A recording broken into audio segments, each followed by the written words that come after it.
काल मी लक्षवेधी लावली या पाम बीचवरती, जे आता कमानी उभ्या केलेल्या आहेत. इथे मुळातच होल्डिंग आहे 3-3, 4-4 आणि होल्डिंग कसं आहे कॉर्नरला आहेत.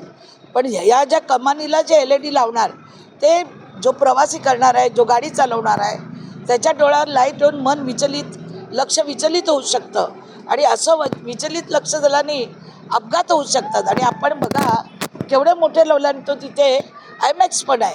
उद्या कोणी ठोकर मारली काय झालं आणि पडला IMAX बरोबर ते किती मोठा अपघात होऊ शकतो. म्हणून काल मंत्री महोदयांनी उत्तर दिलेलं की येणाऱ्या 8 दिवसात आम्ही हे काढू आणि नाही काढलं. आज इथे सगळे करावे ग्रामस्थ हे मला येऊन इथे भेटलेले आहेत आणि त्यांची इच्छा आहे की लवकरात लवकर ही कमानी हटवा.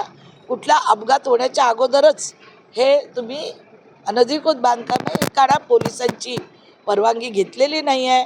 पोलीस अशा कामाला कधी परवानगी देत नाही आणि किती मोठं आहे कधी कोसळू शकतं आणि ते तात्पुरती खड्डे टाकून त्याच्यात टाकलं आहे. तुम्ही जर खड्डा खोदून बघितला तर ते तितक्या खोलवर पण टाकलेलं नाही आहे. ज्याने कोणी काम केलं त्याच्यावर कारवाई ही केली गेली पाहिजे.